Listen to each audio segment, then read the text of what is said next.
Texto de estátua da Sé. Fachada lateral do Supremo. Em letras brancas, audiência pública.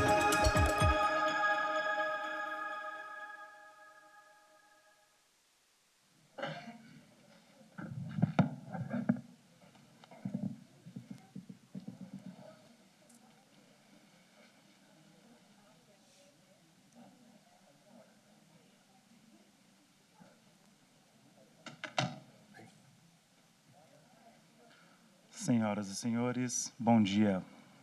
Retomamos nesse momento os Henrique trabalhos Muniz, da mestre de cerimônias. 37ª Audiência Pública do Supremo Tribunal Federal sobre o estado de coisas inconstitucional da população em situação de rua, sob relatoria de Sua Excelência Na o senhor imagem, ministro homem de pé Alexandre na de tribuna. Moraes. Essa audiência pública Pele foi parda, convocada cabelos no âmbito curtos, da arguição de veste descumprimento de ternos preceito cinza fundamental chumbo. 976 À direita, em e letras foi claras, adotado o audiência formato pública, híbrido. Supremo Tribunal Temos Federal. neste momento especialistas presencialmente, bem como expositores que acompanham pela plataforma Zoom.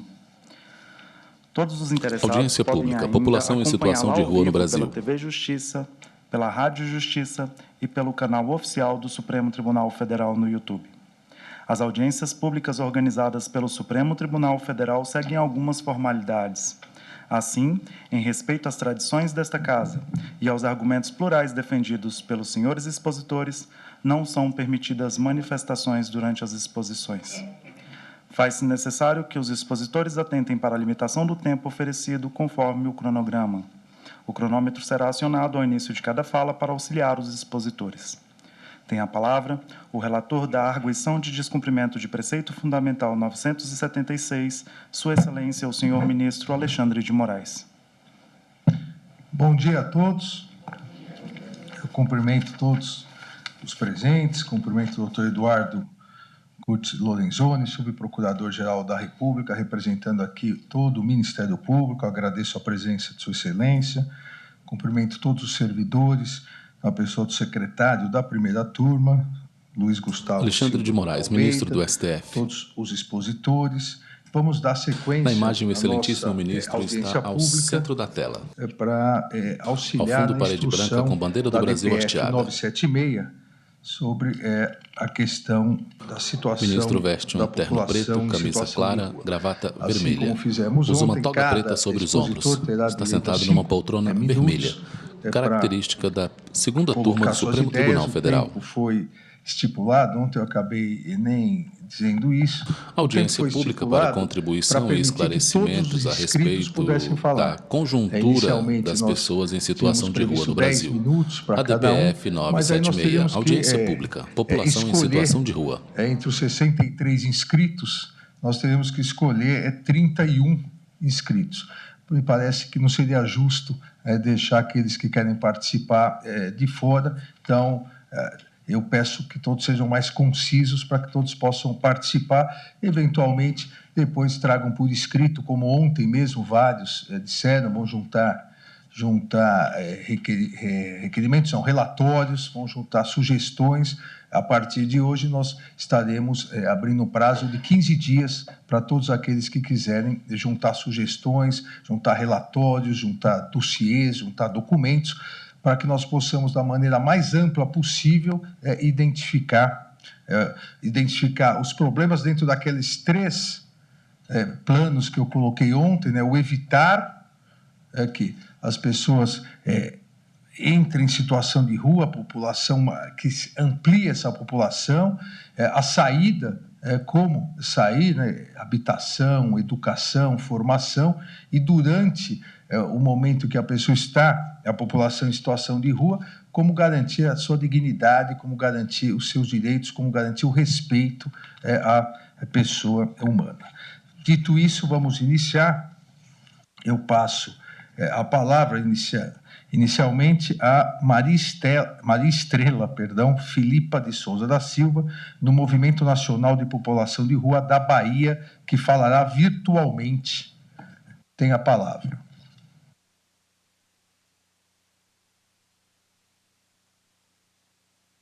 Olá, bom dia a todas, a todos e a todes. Eu sou a Maria Estrela, sou uma travesti negra. Maria Estrela Filipa estudante de de Souza da serviço Silva, social Movimento Nacional da e População sou de Rua na liderança Bahia. do movimento Nacional da População Situação de Rua lá na Bahia. E queria deixar um pouco da minha história, porque ela fala também sobre a história de muitas outras meninas trans, travestis, que continuam em situação de rua ou que estão indo para a situação de rua neste momento. Eu cheguei à situação de rua sendo expulsa, né, de casa pela minha família por conta Na imagem, pessoa da afro, cabelo minha afro, transição de usa gênero, da máscara minha cobrindo o autodeterminação de rosto. gênero, da minha Veste uma blusa preta, está em local existência. com parede branca. E a partir disso eu já Fala por estudava, né? videoconferência. Então, nesse momento que eu fui para a rua, eu tive que interromper os estudos, porque isso apontou, né, ali para minha família o que eu estava, a minha forma de ser, de existir, né? E que isso é um problema que muitas outras pessoas, trans e travestis, homens trans, vivenciam, porque fazem parte de um problema no Brasil, né, e em parte do mundo, que é estrutural, né? A gente sabe que é um problema estrutural porque entendemos que essa sociedade ela se forma a partir de uma desigualdade, né? E que tem aí nos seus algozes uma simbologia, né? De homens brancos, né? Pessoas ricas, né? Porque a gente vê que se funda no racismo, nessa discriminação e nessa usurpação de direitos de um para que outros tenham privilégios. Então, enquanto mulher trans, travesti, negra, eu estive em situação de rua porque também venho de uma família que não teve educação. Eu sou a primeira, inclusive, a estar nesse espaço. E entendo que pude sair da situação de rua de forma mais urgente, né, diante de não vivenciar tantas outras coisas, porque eu entendia também que ali não era meu lugar, como não é lugar de ninguém. Como não é lugar de ninguém a situação de rua. Eu vivi e aí eu tive que buscar o quê? Os abrigos, eu sabia que tinha, e peguei, fui, busquei os abrigos e assim, você entende que na situação de rua você às vezes também tem dois caminhos enquanto ser trans, LGBT, ou a prostituição, o roubo e a criminalidade, porque você precisa comer, você precisa dar conta dessa transição, você quer usar um hormônio, você quer ter um brinco, ter uma coisa, porque e ali na rua você tem que se expor a tudo isso, né? Então, Audiência eu pública pude para estar contribuição e em uma forma de esclarecimentos a educação e tem respeito da muitas outras conjuntura das meninas pessoas em situação que de rua não no chegam nem Brasil. a concluir a ADPF escola, 976. Audiência pública. População em sabe? E não situação tem de rua no depois, Brasil. quando sai da situação de rua, não tem como se inserir no mercado de trabalho, não tem um emprego digno, sabe? E além disso, fora as torturas, né? Porque quando muitas chegam a estar em contato com o uso problemático de substâncias.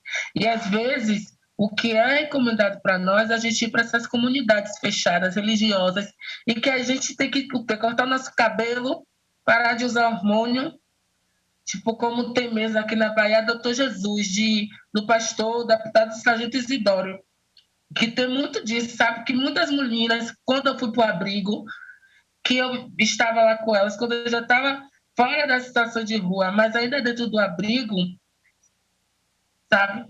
Elas contavam as que foram para essas casas, como eram lá. Porque você vive um processo de desumanização que você, por conta de o que você é, porque você se lembra de quando foi que sua família lhe botou para a rua. Então, quando é que você acha que você vai... Então, é uma... se você se pergunta assim, como é que eu volto para aquele lá, para aquilo que eu tinha da minha família, casa, que não estava na rua. Então, não vou poder ser mais o que eu sou. O que, para mim, importa, eu vou ter que me ceder a uma violência, a uma opressão. Viver sobre o jugo dessa opressão eternamente para ter onde morar, ter onde ficar, porque é isso, se não, aí eu voltaria a estudar, ter ali, de certa forma, apoio, e as coisas iriam ficar bem, sabe? Você também não estaria ali sujeito a violências como estupro, que é igual às mulheres que estão em situação de rua, nos atravessa a situação de sermos alvo fácil de um estupro. Então, Senhora Maria Estrela, eu peço só para concluir, por favor.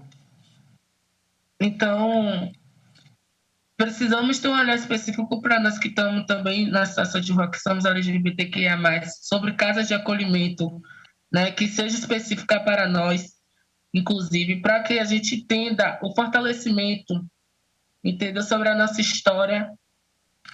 Então, é isso. Muito obrigada pela palavra. Eu agradeço, senhora Maria Estrela. Passo a palavra agora ao Marco Antônio Carvalho Natalino, do IPEA, Instituto de Pesquisa Econômica Aplicada.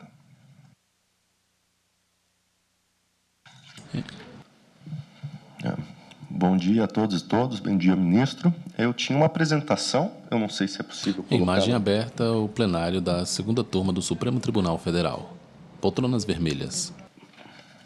Posso começar? Bom, eu vim aqui para falar de uma coisa somente, que é De fazer pé uma na tribuna, estimativa Marco de quantas Antônio pessoas a gente tem Carvalho no Brasil Natalino, agora Instituto em de Pesquisa 2022, Econômica tá? Aplicada, Então, é um trabalho IPEA. que eu já fiz uma estimativa referente a 2015, no início da pandemia, em março de 2020, apresentei uma nota técnica, novamente, com dado atualizado, e vou aqui rapidamente apresentar em que situação estamos, né? Então, pode passar? Sou eu que passo aqui, né? Então, já foi falado antes, né? A gente tem... Anteriormente, a gente tinha uma situação de criminalização da situação de rua, né? Ela ainda permanece, mas pelo menos a lei de contravenções Audiência penais pública para foi contribuição e revogado, o artigo esclarecimentos 60, a em respeito 2009. da conjuntura Isso é pra das gente ver o pessoas quão em situação perto a de gente rua está no indo de um Brasil. momento ADPF em que a população 976, em situação de audiência rua não era nem pública. contada, né? Era tratada como, enfim, realmente invisível quando não tem que ser expulsa do espaço urbano. Então, no artigo 7º, né, da Política Nacional da População em Situação de Rua, a gente tem a situação instituir a contagem oficial da população em situação de rua. Esse é um objetivo da política. Tá? Infelizmente, tanto o censo de 2010 quanto de 2022 não incluem pessoas em situação de rua, exceto em domicílios improvisados e domicílios coletivos. Tá? Como é que a gente contorna essa dificuldade? A gente usa os dados dos municípios. Tá? Outros países fazem a mesma coisa, não tem nada de especial. O único problema aqui é que nem todos os municípios têm uma estimativa ou levantamento, então a gente trabalha com aqueles que enviam os dados para estimar para os demais. Né? Dados oficiais informados por cerca de 2.000 municípios que têm levantamento ou pesquisa, a gente estima a população de rua nos demais municípios. Tá? As secretarias municipais de assistência social devem informar todo ano se tem uma estimativa ou levantamento e, se tiver, informar o número de pessoas que tem naquele ano em situação de rua no município. Tá? Já usei esse método outras vezes, então não tem nada de especial e não vou aprofundar aqui essa parte. Tá? Lembrando, a qualidade dos dados que eu apresento, ela é dependente da qualidade das contagens feitas pelos municípios. O que a gente mede, estrito sensu, é o tamanho da população em situação de rua que o poder público consegue enxergar. É uma pesquisa aplicada, né? O objetivo é avaliar a demanda, né, por políticas públicas como parte de um processo mais amplo. Tá? Então, aqui só para vocês verem, né, quantas pessoas quantos municípios responderam, né? Vocês podem ver que os anos vão passando e cada vez mais municípios respondem. Isso é bom porque melhora a qualidade da estimativa. Tá? Os fatores aqui rapidinho, né? Número de habitantes, pobreza, né? Grau de centralidade e dinamismo urbano, né? Que é aquela coisa dos municípios grandes que atraem, né? Por serem muito ricos atraem também a população de rua. Atuação da assistência social para com a população em situação de rua, né? E o número de pessoas em situação de rua no cadastro único, que, vale lembrar, é subestimado, mas é um bom estimador. Né? Então, tá aqui, eu estou apenas colocando, né, depois fica nos autos, quais são as variáveis exatamente que a gente usa no modelo. Né? Mesmo modelo utilizado em 2015 e 2020, com detalhe que, a partir de 2020, eu faço uma estimativa que vai até o momento presente, ou até o ano presente, aí sim a partir dos dados do cadastro único. Audiência pública para contribuição e Então, esclarecimentos a algumas respeito questões de da conjuntura das estatística, pessoas em modelo situação de rua no linear Brasil. generalizado, distribuição ADPF de Poisson, 976, audiência a variável pública, de exposição população é o em número de situação de habitantes rua no e tem uma Brasil. função de Relator é o linkagem de excelentíssimo logaritmo ministro natural. Alexandre de Moraes. Né? O que a gente quer extrapolar, então, explicando, daqueles 2.000 que informam para os demais. Tá? E eu uso para isso aquele conjunto de dados que eu apresentei, acabei de apresentar. Aqui, muito rapidamente, tá, gente? Só para vocês saberem, então, a população... A assessora os fornece dados alguns estimativos de papéis. 2020 e 2021 têm uma relevância estatística bem alta, aí são os coeficientes de correlação, vocês podem ver que são altos, tá? E aqui o que importa, né? Então, a gente tem Em 2022, estimado aí para o mês de julho, meio do ano, 281.472 pessoas. Vocês podem ver que em 2019, o último dado antes da pandemia, a gente tinha 204.660 pessoas, teve um crescimento de cerca de 38%. Tá? Aqui eu apresento vários números, não é o caso de ficar entrando em detalhe aqui, só citar que a região norte aumentou bastante, provavelmente por questão na fronteira. Tá? As metrópoles e grandes municípios continuam, né, agregando a maior parte da população em situação de rua. Né? Provavelmente a pandemia, a crise econômica e as restrições aos gastos do governo, com assistência social, por exemplo, devem ter contribuído para o aumento do número de pessoas em situação de rua, né, aumento de 38%. Esse aumento da demanda implica também que o Estado deve aumentar a oferta de políticas públicas para essa população. Obrigado. Eu agradeço. Esse material, se puder depois deixar com a assessoria para juntar os autos, tá, obrigado. Eu passo agora a palavra ao excelentíssimo ministro Alexandre de Moraes, relator da ADPF. A expositora encaminha-se para a tribuna. Bom dia Imagem a aberta, todas e todos. expositores, Saúdo o plateia, excelentíssimo ministro todos de frente Alexandre para de a mesa dos Moraes, ministros. pelo qual cumprimento todos os demais profissionais da casa, bem como meus colegas aqui presentes. Em nome do Instituto Alana, eu gostaria inicialmente de agradecer Vossa Excelência e parabenizá-lo por essa abertura democrática, plural e representativa que essa audiência pública tem mostrado e alcançado, evidenciando a urgência dessa temática no nosso país. Bom, eu falo em nome do Instituto Alana, como advogada, organização que tem como missão honrar a criança. Então, a nossa contribuição nessa audiência é justamente no tocante aos direitos das crianças e adolescentes em situação de rua no Brasil. Bom, em 2019, a estimativa era de que no Brasil havia 70 mil crianças e adolescentes em situação de rua.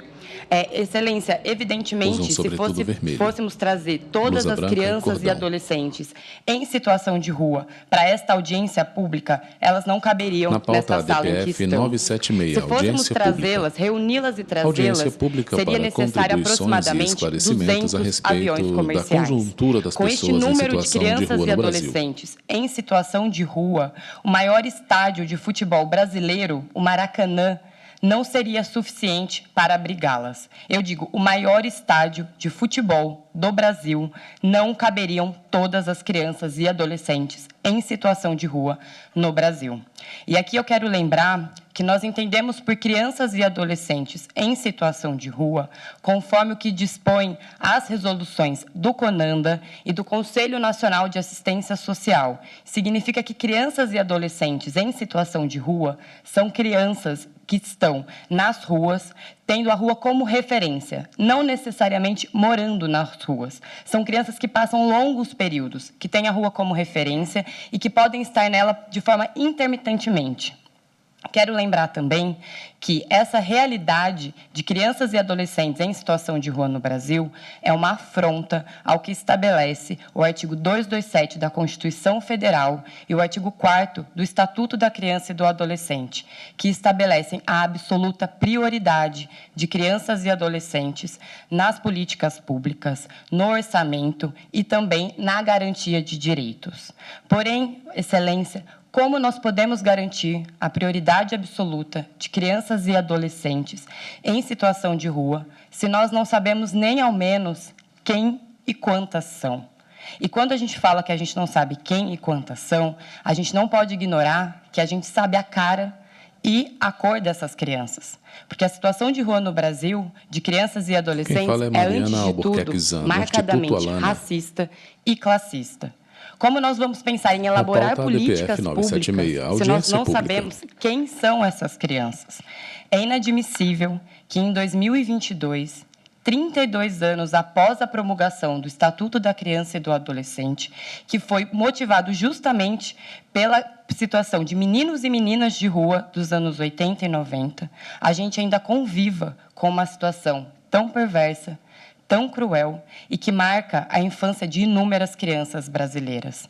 Quero lembrar também que, não à toa, o Marco Legal da Primeira Infância estabeleceu que famílias em situação de vulnerabilidade e risco e crianças em situação de risco devem ser prioridade absoluta. Em um país, um estado, uma cidade que não olha para suas crianças e adolescentes em situação de rua, não há que se falar em democracia, igualdade e justiça. Nesse exato momento, Excelência, nós não sabemos quantas crianças estão trabalhando nas ruas. Nós não sabemos quantas crianças estão vivendo, ou melhor, sobrevivendo nas ruas do Brasil. É inadmissível que a gente conviva com isso. É urgente que nós saibamos quem são essas crianças. Nós devemos, então, considerar crianças e adolescentes em situação de rua tais como são, sujeitos de direitos e prioridade das prioridades. Eu agradeço pela oportunidade, mais uma vez, parabenizo Vossa Excelência pela abertura desta audiência pública. Doutora Maria, só aproveitar aqui a oportunidade. Ontem foi colocada essa questão e um dos grandes problemas é conciliar a maternidade, a família, não separar a família e os direitos da criança em situação de rua. O Instituto Alana, qual seria a proposta em relação a isso? Exatamente, doutora. A nossa proposta é que seja contabilizadas crianças e adolescentes no pedido que foi feito de contagem da população em situação de rua, seja colocado também um censo sobre crianças e adolescentes em situação de rua e também que sejam mapeadas quantas dessas crianças estão com as suas famílias, quem são essas famílias, quais os motivos as levaram para a rua. Sim, mas feito isso...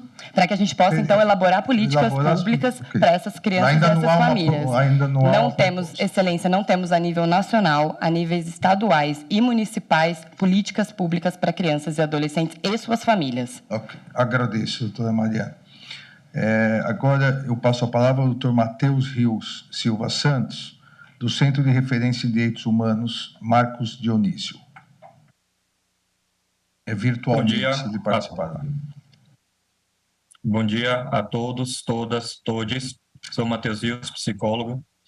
Primeiramente, gostaria de cumprimentar o excelentíssimo ministro Alexandre de Moraes, demais colegas, companheiros e companheiras do Movimento Nacional da População de Rua, que acompanham esta sessão presencialmente. Quem fala é Matheus Rios Silva Santos, aproveito para cumprimentar também as pessoas em situação de rua que estão assistindo e participando desta audiência imagem pública. Por videoconferência, homem de pele este clara, evento é um marco histórico no Brasil e eu ousaria dizer no mundo. Usa um cavanhaque fino, sobre os mais diversos camisa prismas, quadriculada, mas principalmente está em porque é local a primeira vez em 214 anos que este egrégio Supremo Tribunal Federal abre suas portas para povoar-se por pessoas com trajetória de rua, uma das populações mais estigmatizadas e violentadas cotidianamente pelo Estado brasileiro. É notório o quanto o empenho, o conhecimento e a disposição desta população convoca as instituições a se assentarem em fundamentos mais humanos, republicanos e participativos. Portanto, é importante considerar e destacar que esta audiência é um marco civilizatório em termos do reconhecimento das pessoas em situação de rua como sujeitos possuidores de direitos, plenamente capazes de contribuírem com a construção de políticas públicas e do regramento jurídico pátrio acerca da sua própria realidade. Os direitos das pessoas em situação de rua têm ganhado respaldo legal em uma série de normativas, leis, decretos e resoluções em todo o território nacional. No entanto, a realidade das ruas demonstra uma constante e recorrente violação destes direitos, de forma que as condições de vida nas ruas se tornam ainda mais desumanas e mesmo dentro das instituições que foram criadas para assegurar os direitos dessa população, ouvimos relatos diários que deixam patente a violação sistemática de direitos humanos e das garantias fundamentais das pessoas em situação de rua. No Centro de Referências em Direitos Humanos Marcos Dionísio, da Universidade Federal do Rio Grande do Norte, já acompanhamos denúncias de agressões físicas, verbais, racismo institucional, humilhação, negligência dos agentes estatais, violências institucionais e toda forma de desrespeitos e discriminações que atentam contra a dignidade da pessoa humana que está em situação de rua e, não raro, contra suas vidas. muitos foram os casos de morte que testemunhamos como efeito dessas violações. Compartilhando casos concretos, podemos citar aqui mulheres que gestaram e pariram seus filhos e filhas nas calçadas, sem ter tido direito ao pré-natal, a exames e, muito menos, a um parto humanizado. Pessoas que recebem suspensão ou são desligadas do abrigo e do albergue porque reclamam seus direitos mais básicos. A mentalidade colonial e escravocrata de que determinados sujeitos não podem reivindicar seus direitos ainda é uma constante em nossas instituições. É importante mencionar ainda que, em Natal, acompanhamos o despejo dos despejos, senhor ministro. Ou seja, mesmo pessoas que já não tinham onde se abrigar foram removidas em abril do presente ano do viaduto do Silva Santos, psicólogo, onde estavam justamente por falta de moradia. Vale ressaltar ainda que este despejo foi realizado durante o período que ainda estava em vigor a Lei 14.216 de 2021 deste tribunal, que proibia despejos até outubro do corrente ano. É agravante o fato de que essas pessoas, além de serem removidas de um viaduto, perderam todos os seus pertences, roupas, documentos, sofás, colchões e demais objetos pessoais. Tudo isso realizado à luz do dia e sob a alegação aporofóbica de limpeza urbana. Não se pode mais justificar violações de direitos com o argumento de que o Estado detém o uso legítimo da força, quando esta força é aplicada de forma desproporcional e violentamente contra pessoas vulnerabilizadas, tal como a população em situação de rua. Terminando, por fim, vale mencionar que este é o mesmo Estado que negligencia boa parte, quando não a totalidade, das denúncias recebidas pelo Disque 100.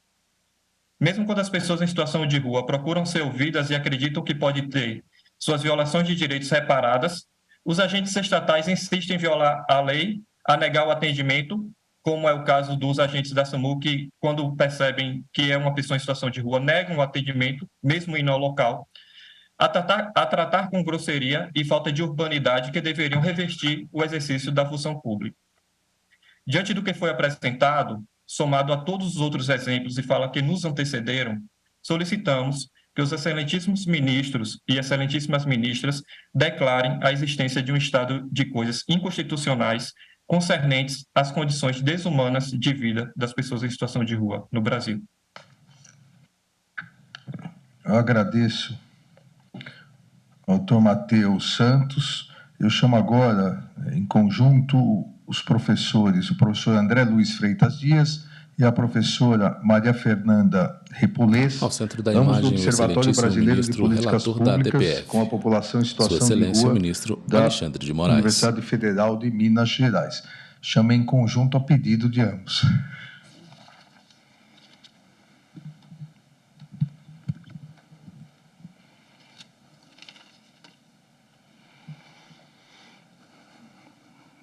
Bem, excelentíssimo senhor ministro, imagem aberta a alguns representantes do Estado, também representantes da sociedade civil. Presente nesta audiência inédita no Supremo Tribunal Federal, em nome dos quais cumprimentamos a todas e todos.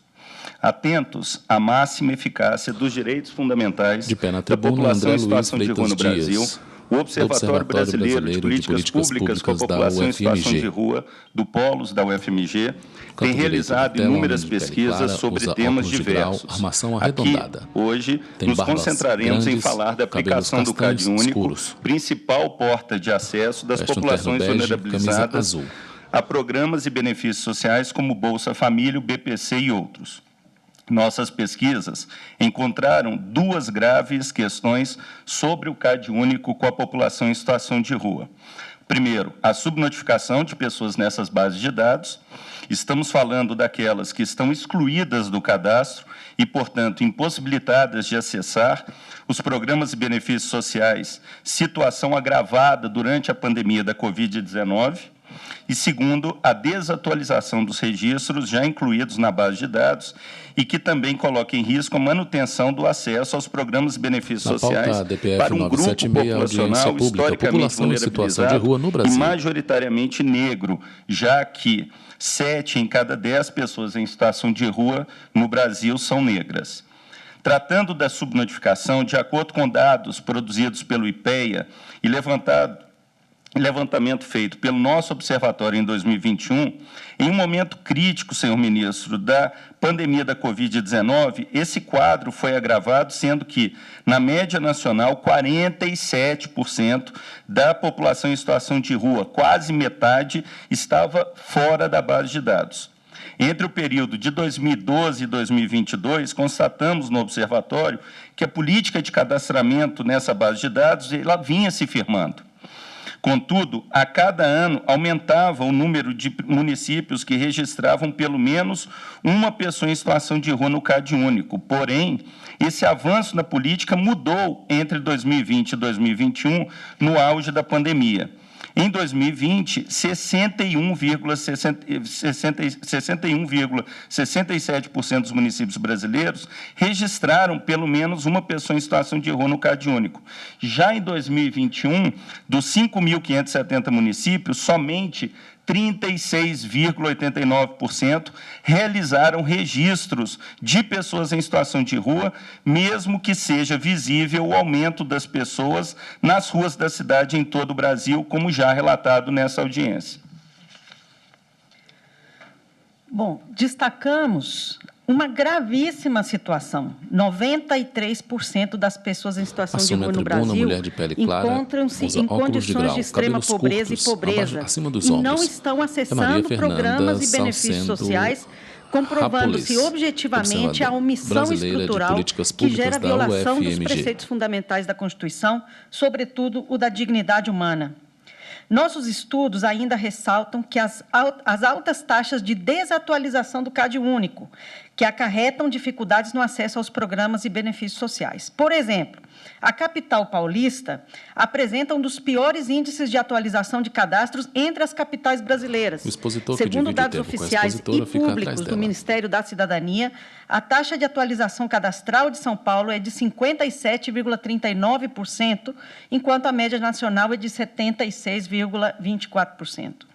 Além do agravamento da invisibilização da população em situação de rua nos últimos 2 anos e a consequente exclusão das pessoas das políticas sociais, o retrocesso se relaciona também com o orçamento e com o pacto federativo.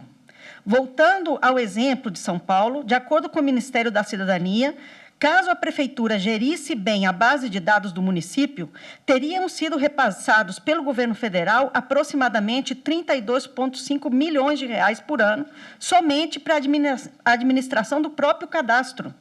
Isso permitiria que a administração realizasse contratação de pessoal, treinamentos, aquisição de equipamentos para o desenvolvimento das ações itinerantes, das buscas ativas, dos mutirões, de visitas técnicas, como já está previsto no marco legal do CadÚnico. Ao invés disso, foram repassados ao município de São Paulo apenas pouco mais de 18 milhões de reais no corrente ano.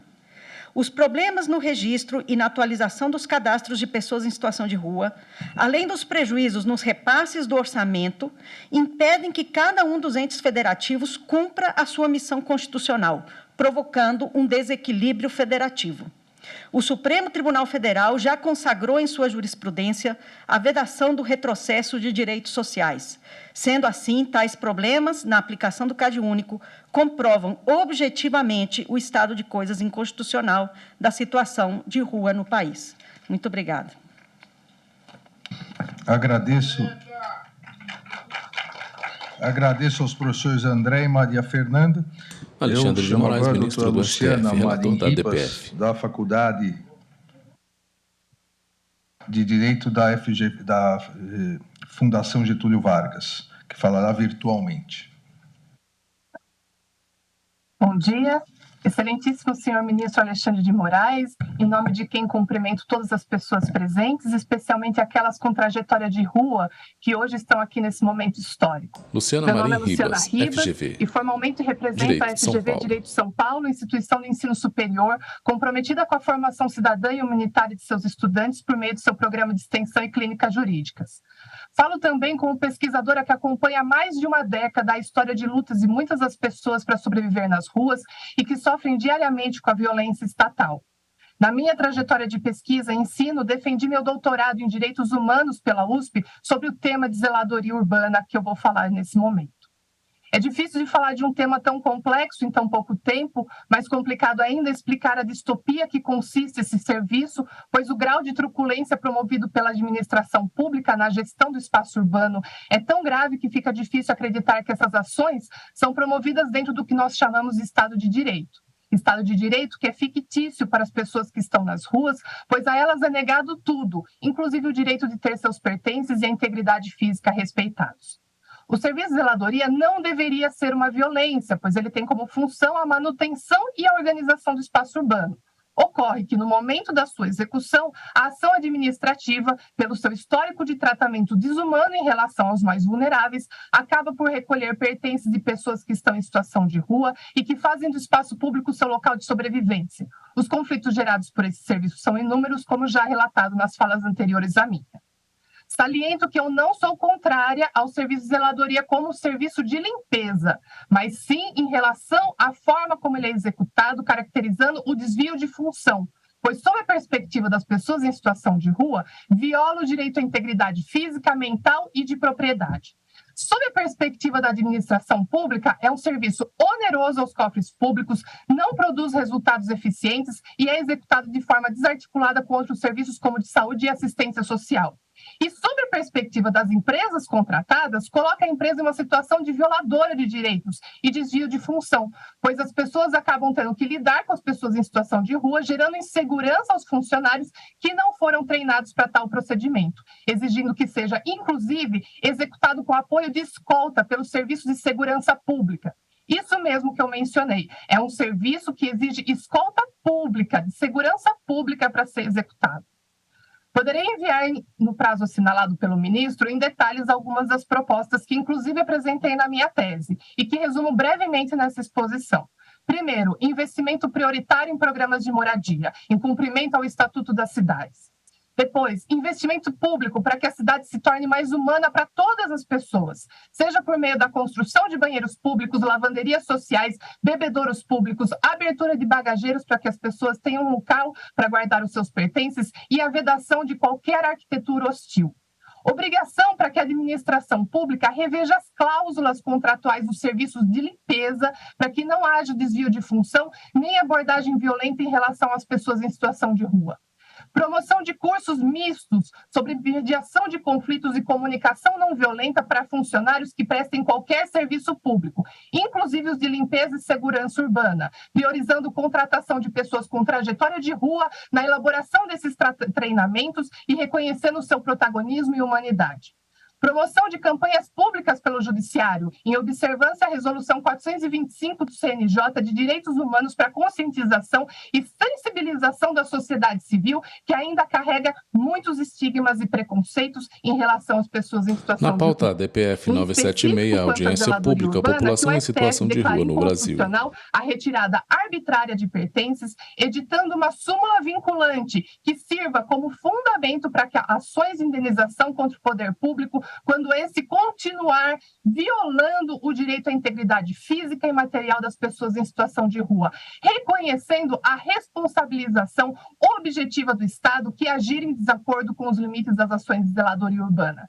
Eu sei, parece óbvio, mas o óbvio precisa estar previsto na legislação e em outros atos normativos para que os direitos humanos sejam respeitados no plano concreto. É com essas sugestões que encerro minha fala, agradecendo pelo espaço de escuta e diálogo. Muito obrigada. Agradeço a doutora Luciana Ribas, chamo presencialmente Moraes, ministro do STF. Luiz Tokuzi Corrada, isso, fundador e colaborador do Centro Gaspar Garcia de Direitos Humanos. Acho que tá.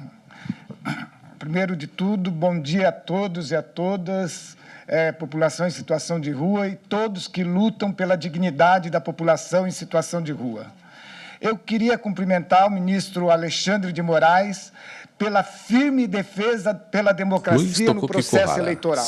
E também queria cumprimentar novamente o ministro Alexandre de Moraes por essa audiência que, com certeza, é um marco da democracia para a população em situação de rua, porque sem justiça social não há democracia. Então, acho que é fundamental e é um momento histórico aqui. Eu comecei a atuar com a população em situação de rua quando entrei na faculdade em 1975. Então, isso na organização de auxílio fraterno, e desde aquele período a gente vem assistindo, debatendo a problemática da população em situação de rua. Durante todo esse percurso, assisti violações, violências e mortes, assassinatos da população em situação de rua, em grande parte por falta de políticas públicas para essa população. Agora, posso dizer com todas as convicções, e as lideranças aqui são exemplo, a saída da população em situação de rua, aqueles que conseguiram sair, foi através da moradia, porque é fundamental o binário, moradia e trabalho, mas só moradia, quando você perde o emprego ou tem uma despesa maior, você volta para a situação de rua. Conheço centenas e centenas de pessoas que voltaram para a situação de rua só com a moradia. Então, também queria alertar que manter a população em situação de rua é muito mais caro do que atendê-los com moradia. A gente poderia aqui trazer e mostrar muitas contas aí. Agora, trazendo os 3 eixos que o ministro falou ontem. Primeiro, de proteger a população em situação de rua. A Luciana Ribas trouxe aqui, várias pessoas já trouxeram, que é o respeito à dignidade da pessoa. Agora, para evitar que mais gente vá em situação de rua, porque a gente viu na pandemia, com uma crise, cresceu o número de pessoas. A primeira coisa é garantir a renda básica que o vereador e agora deputado Suplicy trouxe. Toda a população de baixa renda, em situação de vulnerabilidade, que não está na rua, deve receber a renda básica. Outra questão é proteger os despejos. Foi fundamental a DPF 828 do ministro Barroso, que segurou, em parte, os despejos, senão nós teríamos mais de 200 mil famílias despejadas. E também política de habitação. E para superar a situação da população de rua é a questão da moradia. Agora, por que a moradia não avança, que é visto por todos e reconhecido que é fundamental? Primeiro de tudo, que a moradia, apesar de ser um direito constitucional, é tratado, mesmo nas políticas públicas, como mercadoria. As políticas de habitação pública selecionam conforme a capacidade de renda, mas um direito social não pode estar vinculado à renda das pessoas. E outra questão é os preconceitos contra essa população. Se a gente olhar pelo olhar do mercado, essa população é vista como descartável. A ideologia predominante na sociedade, essa população é desprezível. Mesmo na área social é vista como irrecuperável e no ponto de vista urbano como os indesejáveis urbanos. Qual vai ser a política pública para os descartáveis, desprezíveis, indesejáveis? São sempre políticas paliativas, não tem jeito, é só para fazer a paliativa. E aí, quando a gente discute habitação, há muitas dificuldades de aceitar. Eu vou correr aqui, eu fiz uma pesquisa de pós-doutorado em 2018 para ouvir a população que acessou a moradia e para ouvir a opinião delas, porque todos têm uma opinião contrária sem ouvi-los. Eu posso dizer rapidamente aqui que algum significado. Uma senhora, a Maria Aparecida, disse: moradia para mim é proteção ao corpo, proteção à vida. Imagina tudo que eu passei como uma mulher nos 22 anos que estive em situação de rua. E aí teria dignidade, cidadania, possibilidade de projeto de vida, autonomia e privacidade, tranquilidade, satisfação. Com a moradia, as pessoas reconstruíram os vínculos sociais. Com a moradia, houve muita gente acessaram com forma regular o trabalho formal ou informal. A melhoria nas condições de vida e na proteção, no caso da droga. E também o avanço na educação. Agora, só queria rapidamente, para encerrar, que eu acho que tem que garantir a moradia por tempo indeterminado, até que as pessoas se estabilizem, porque o provisório não é solução. A moradia tem que ser a primeira política pública para acessar, junto com as outras políticas públicas da saúde, educação, trabalho necessário. E também deve ser vários programas, é uma população heterogênea, falamos a população em situação de rua, mas são várias realidades, desde pessoas que vão precisar manter na proteção mesmo na moradia, pela sua fragilidade, e pessoas que já têm até carteira registrada. E ter moradia para quem tem renda zero, e só dizendo assim, que entre 2009 e 2015 foram produzidas 4 milhões de habitação pelo programa Minha Casa Minha Vida. Se 1% tivesse ido para a população de renda, de rua com altíssimo subsídio, nós teríamos enfrentado um grande problema. E sem moradia não é possível ter dignidade humana. Muito obrigado. Agradeço, senhor Luiz. E chamo a professora doutora Janaína Dantas Germano Gomes, pesquisadora do Adotiva, Associação de Pessoas Adotadas.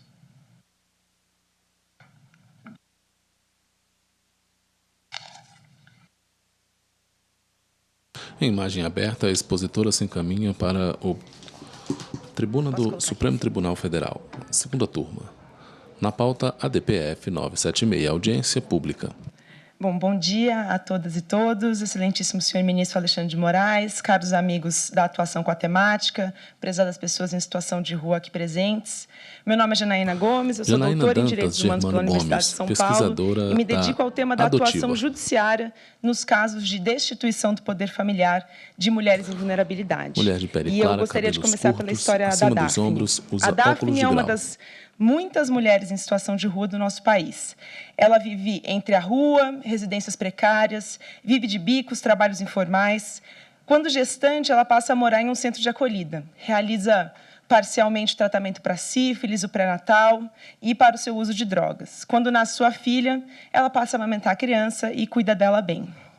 O que acontece na sequência, senhor ministro, é um fluxo conhecido das pessoas que atuam com as mulheres em situação de rua.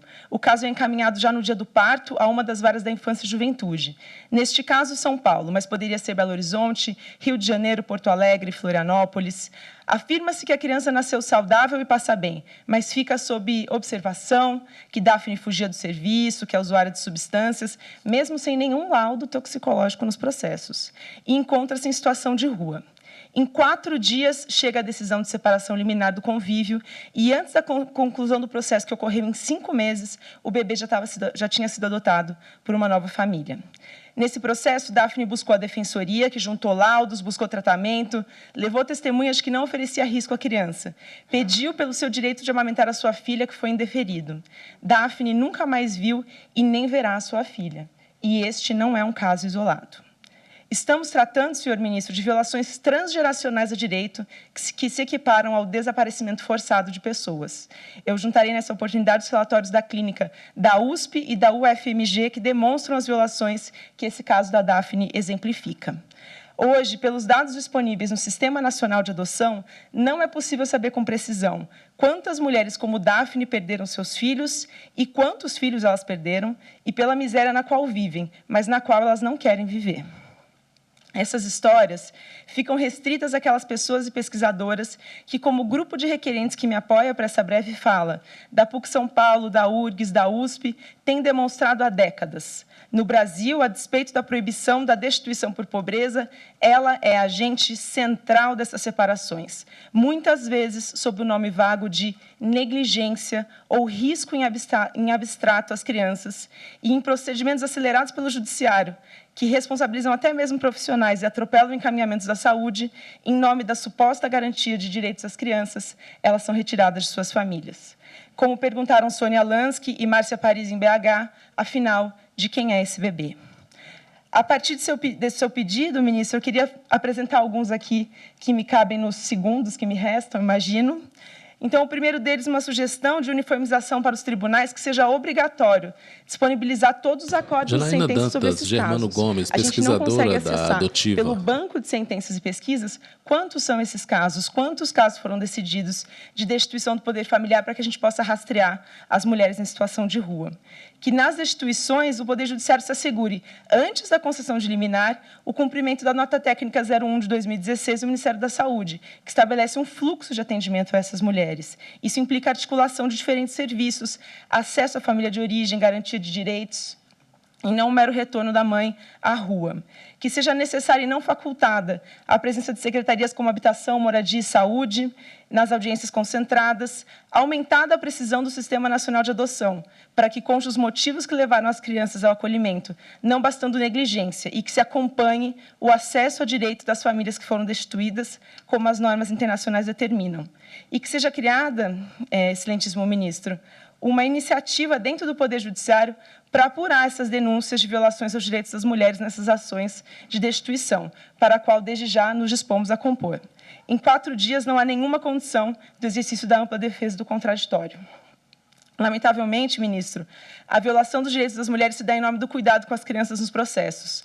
Observei em meu doutorado que se fala nas sentenças que essa é uma forma de cuidado e proteção das crianças. Queria encerrar aqui, trazendo a fala de diversas instituições, escolhi a adotiva para colocar em destaque, porque esse é um espaço não só jurídico, mas político, mas para dizer que as pessoas adotadas hoje, quando vão buscar suas biografias, se deparam com famílias de origem negligenciadas pelo Estado, com processos judiciais que demonstram a pobreza de suas mães e a entrega por falta de recursos.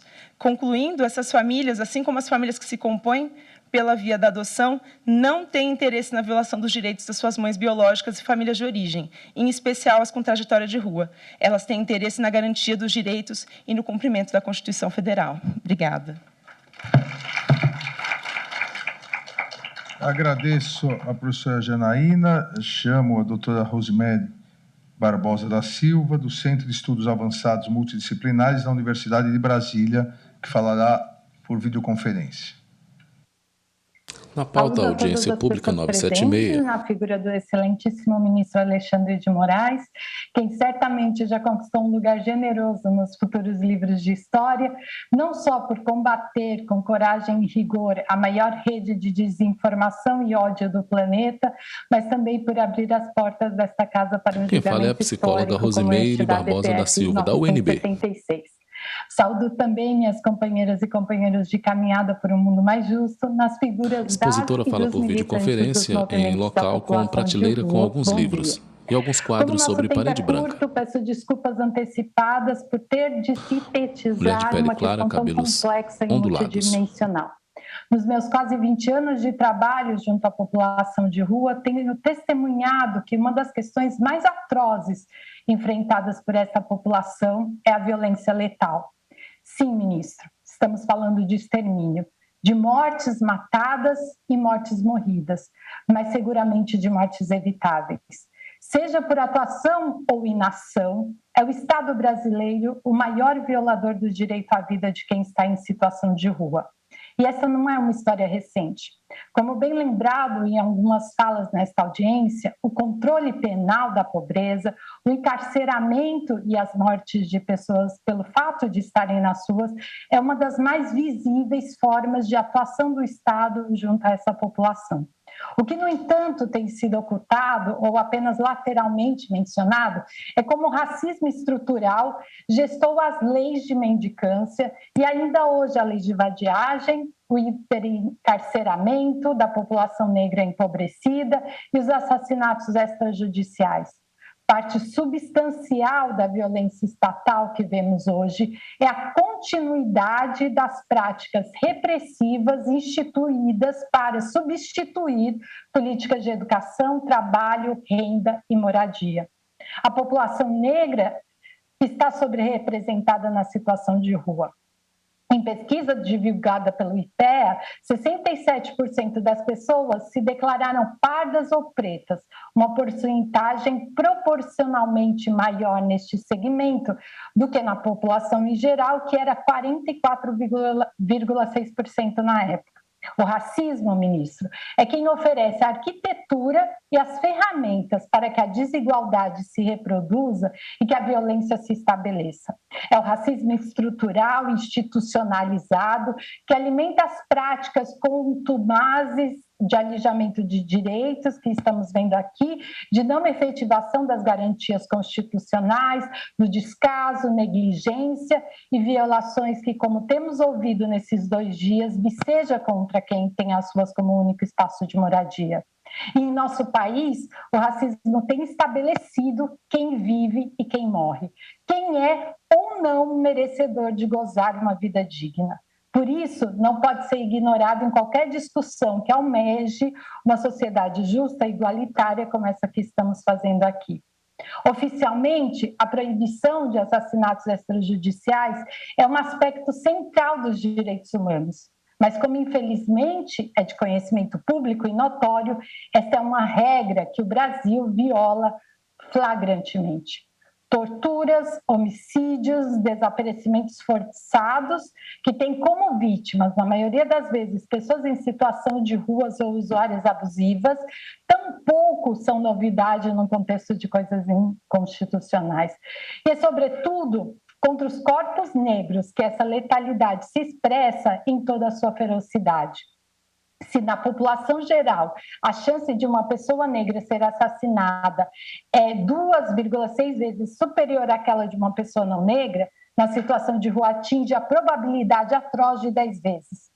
Massacres e chacinas têm desafiado os discursos prontos de autoridades, desnudando as formas pelas quais os poderes têm tratado historicamente esse tema. A Operação Mata Mendigos, citada ontem pelo vereador Raymond, a chacina da Candelária pelo Marquinhos, o massacre da Praça da Sé pelo Anderson, a chacina do Cabul, os assassinatos em série em Maceió, Goiânia e tantos outros, com a participação de agentes da segurança pública, demonstram como as polícias, sem regulamentação, a sua atuação por parte de uma instituição supragovernamental, se transformam em agentes fora da lei.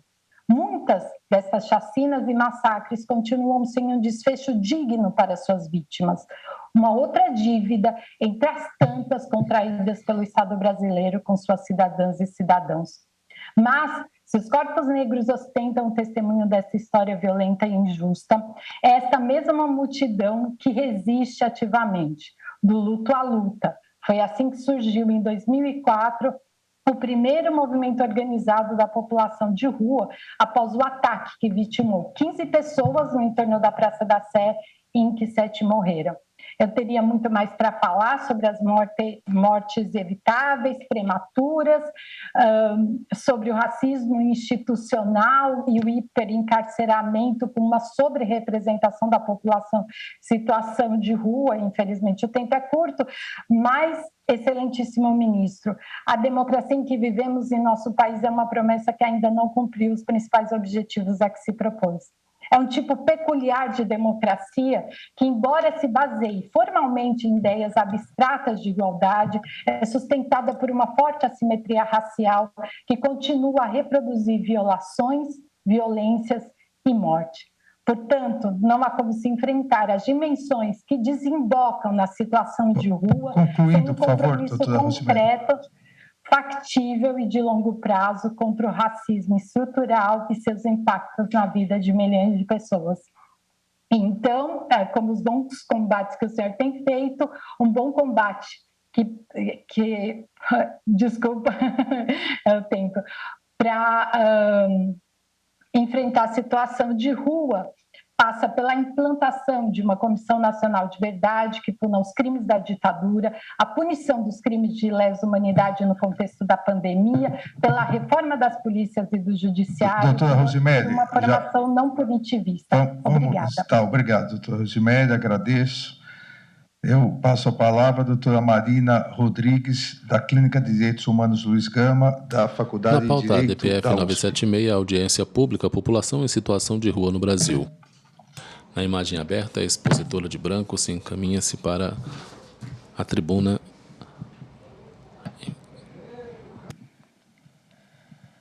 Bom dia a todos. Excelentíssimo senhor ministro, professor Alexandre de Moraes. Os expositores estão de em nome de frente quem para os todos os presentes, especialmente os companheiros de luta da população de rua. Marina representa aqui Torres hoje de a Clínica de Direitos Humanos Luiz da Gama, Faculdade que é um de projeto de Direito da pesquisa e USP. extensão que pauta o acesso a direitos para a população em situação de rua há mais de 10 anos e é vinculado à Faculdade de Direito da USP. Ali na subprefeitura da Sé, hoje, há mais de 12.800 pessoas em situação de rua. É por esse número expressivo que é possível falar que a cidade de São Paulo é representativa da situação de rua no Brasil. Ao longo dessa audiência, diversos representantes debateram a urgência da inclusão da POP Rua no censo. Um outro eixo sensível à disponibilidade de dados que eu gostaria de abordar aqui é que as violações de direitos elas não estão sendo mapeadas de forma institucional e, quando estão, elas são insuficientes, o que representa um entrave para pensar os 3 eixos estruturantes dessa DPF que o ministro solicitou: a prevenção, a saída e as violações de direitos da rua. A ausência de produção e sistematização de dados interfere na formulação de qualquer estratégia para sua superação. Eu gostaria de tratar aqui brevemente os impactos dessa negligência a partir das denúncias que chegam semanalmente na Clínica Luiz Gama e no Comitê POP Rua de São Paulo, que fazemos parte, principalmente a partir da zeladoria urbana, dos óbitos de Covid e das vagas de acolhimento. A zeladoria ela se insere no serviço público de limpeza urbana e seus usuários devem ser todos que usufruem direto ou indiretamente dos espaços públicos urbanos, incluindo a POP Rua.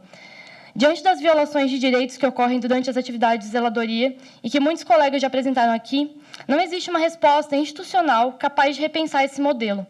Isso porque não há um canal de denúncias estruturado, não temos dados sobre o número de abordagens, sobre quantos pertences são retirados e nem sobre quantos contralacres foram dados a essas pessoas. Todos esses dados deveriam existir. Eles estão, inclusive, previstos no decreto que regula a zeladoria.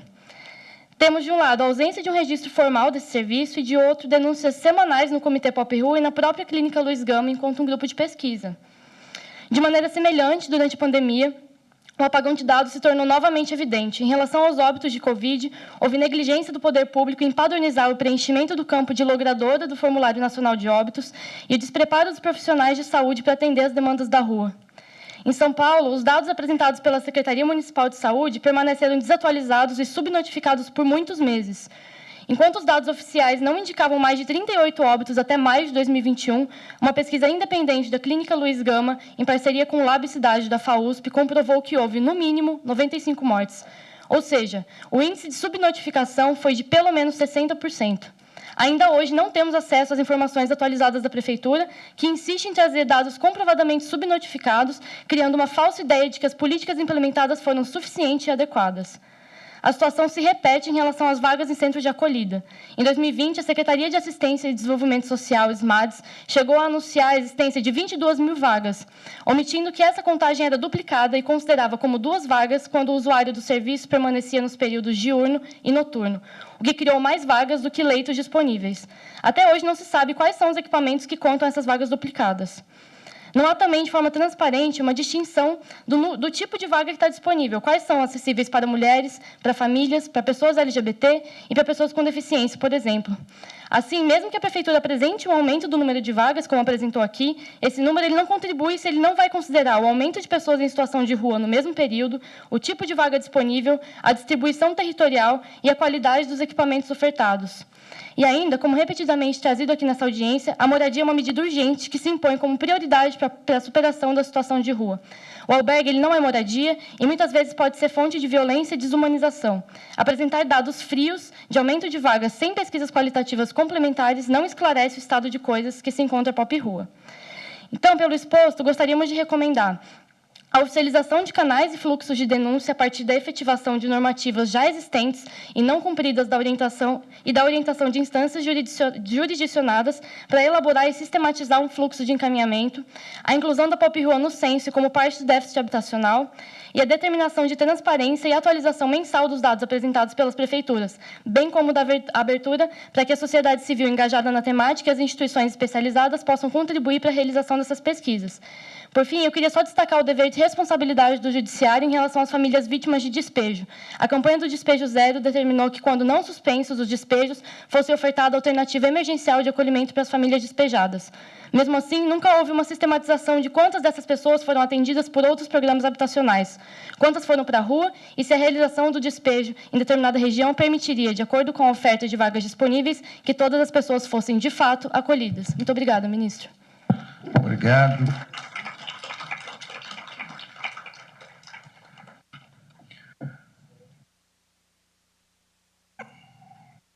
Doutora Marina terminou. O ministro relator da DPF, o excelentíssimo ministro Alexandre de Moraes, merece o prêmio aqui de pontualidade britânica da audiência pública, que fique registrado nos anais do Supremo Tribunal Federal. Ah, se todos fossem assim! Porra.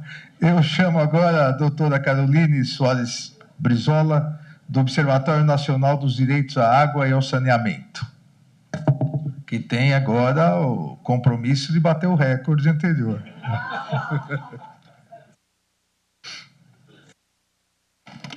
Cumprimento o excelentíssimo professor ministro Alexandre de Moraes, especialmente as pessoas que estão aqui com trajetória de rua, que estão mais uma vez lutando pelo direito de tantos que não puderam estar aqui hoje.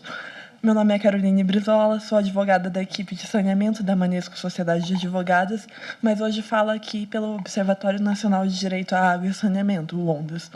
Carolina Soares Brizola, Observatório com base na compreensão da água e do saneamento como serviços, como direitos, e não como mercadorias que são restritas a poucas pessoas. Por isso, viemos falar sobre as violações enfrentadas pela pobre rua no que se refere ao direito ao saneamento, especialmente abastecimento de água e esgotamento sanitário, pela sua absoluta essencialidade à realização do direito à vida. No Brasil, cerca de 35 milhões de pessoas não têm abastecimento de água e 100 milhões não possuem coleta de esgoto. O direito ao saneamento não está expressamente previsto na nossa Constituição, mas é um pressuposto para a realização de diversos direitos previstos no artigo 6º. Não é possível falar de direito à alimentação se a pessoa não tem acesso à água potável. O direito à moradia pressupõe o direito ao saneamento básico. Acima de tudo, o acesso ao saneamento básico é imprescindível para a realização do direito à saúde, já que reiterados estudos mostram que a falta de saneamento leva à proliferação de doenças e até à morte. É evidente, portanto, que o saneamento é um direito social, devido à transversalidade com outros direitos. Boa parte dos presentes aqui não faz ideia do que é passar sede, mas na rua a escassez é um princípio e a crise hídrica é diária. Durante a pandemia provocada pela Covid-19, as organizações de saúde orientavam que as pessoas lavassem suas mãos, mantivessem sua higiene pessoal, mas para a grande parte da população de rua era impossível cumprir com essas estratégias de defesa da saúde. Pesquisa já citada pela Marina, aqui realizada pela clínica Luiz Gama, mostrou que apenas no município de São Paulo o número de mortos pela Covid da população de rua era mais do que o dobro do que o notificado pela prefeitura. Acredito que o número de pessoas que realmente morreu na rua, sem direito a um mísero copo d'água ou de defender a sua saúde, é o suficiente para chocar e envergonhar os brasileiros por gerações. Em uma das visitas realizadas pelo Comitê Extraordinário de Direitos Humanos da Câmara Municipal de São Paulo, as pessoas que estavam acolhidas ali no auge da pandemia relataram que o prédio estava com falta de água por mais de uma semana, o que fazia com que elas tivessem que se locomover longas distâncias para até um dos banheiros ou bebedouros públicos, que, devido à alta demanda, exigia o racionamento de pequenas quantidades e a convivência com percevejos. Nessa mesma ocasião, um dos homens que vivia com a violação diária de direitos resumiu perfeitamente a crise hídrica e sanitária que vivemos. Ele disse: "Contam que da primeira vez, no dilúvio, o mundo acabou com água. Dessa vez, para nós, parece que vai acabar sem água." Não há como falar em universalização do saneamento sem considerar aqueles que vivem nas ruas. As nossas cidades são pautadas numa arquitetura hostil, que não entende os espaços públicos como esferas de respeito, proteção e exercício pleno dos direitos humanos. A universalização do saneamento não será possível sem a inclusão de pessoas que não têm acesso à moradia e ao sistema convencional. É preciso reconhecer que a pobre rua convive diariamente com violações de direitos constitucionais, inclusive a sua propriedade ao trabalho, no caso de catadores de recicláveis que têm o produto do seu trabalho violentamente arrancado em ações de limpeza urbana. A realização do saneamento universal passa também por investimentos e controle públicos, pois o Estado tem a obrigação de zelar pelos direitos das pessoas, com base nos princípios da disponibilidade, acessibilidade física e financeira, qualidade, segurança e dignidade. Encerro com algumas recomendações. Políticas públicas de saneamento para além do domicílio, com medidas previstas na legislação e nos contratos de prestação de serviço para execução em áreas públicas. Banheiros e bebedouros públicos abertos durante a noite, pois as pessoas não têm necessidades fisiológicas apenas no horário comercial. Medidas para evitar o impedimento de acesso a banheiros públicos em virtude de raça, etnia, gênero, origem ou orientação sexual. efetivação da obrigatoriedade já prevista em diversos estados e municípios de estabelecimentos comerciais fornecerem copos de água e acesso a banheiros quando solicitados, disponibilização de soluções individuais e alternativas quando não for possível o acesso ao banheiro e bebedouros públicos, fiscalização e regulação dos serviços prestados em áreas públicas, inclusão da POB Rua no planejamento, na gestão e na execução dos serviços públicos, inclusão de cláusulas nos contratos de limpeza urbana que protejam a POB Rua e também na regulação dos serviços, como disse a Luciana aqui, e moradia primeiro e sempre. Obrigada.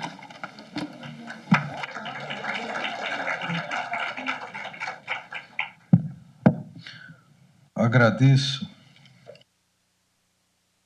a doutora Caroline Soares Brizola.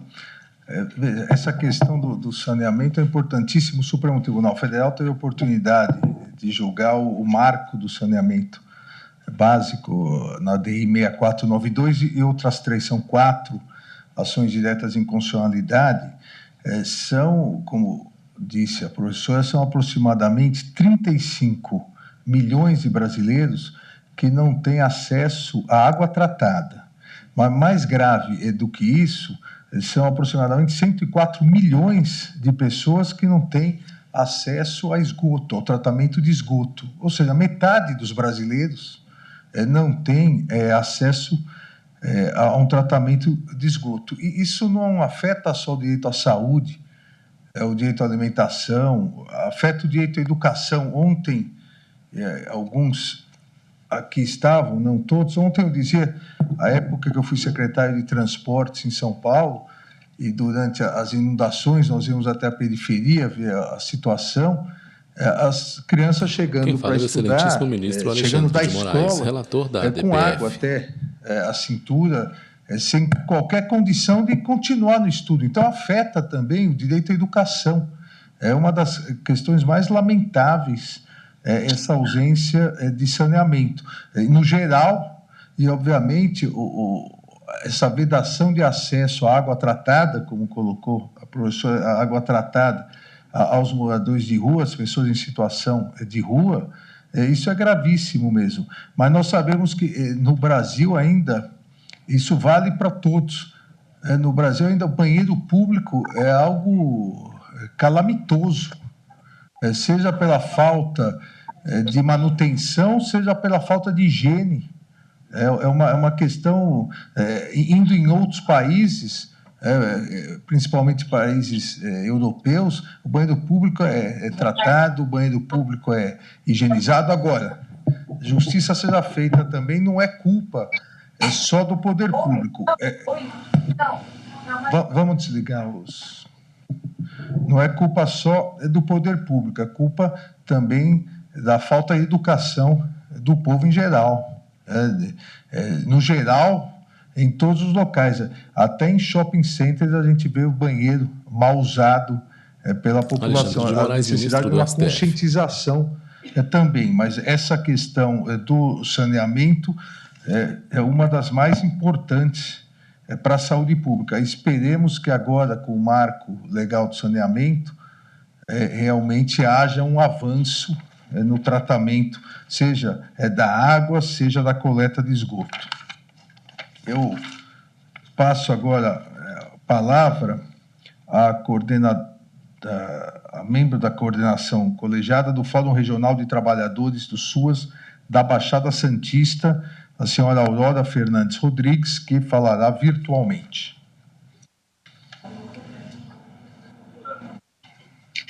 Olá a todos e todas. Nós estamos aqui numa assembleia do Conselho Municipal da Assistência Social na cidade de Santos, Aurora onde Fernandes esse Rodrigues, tema é tratado com muita seriedade. Eu queria, em primeiro momento, parabenizar o ministro Alexandre de Moraes pelo processo democrático e pela iniciativa dessa audiência com um tema tão relevante que é a população em situação de rua. E eu aqui, a minha fala se baseia no sentido de trazer as dificuldades dos trabalhadores, trazer a falta de políticas públicas, tanto da assistência como da saúde, está em local com parede branca. no tocante na ação da população em situação de rua.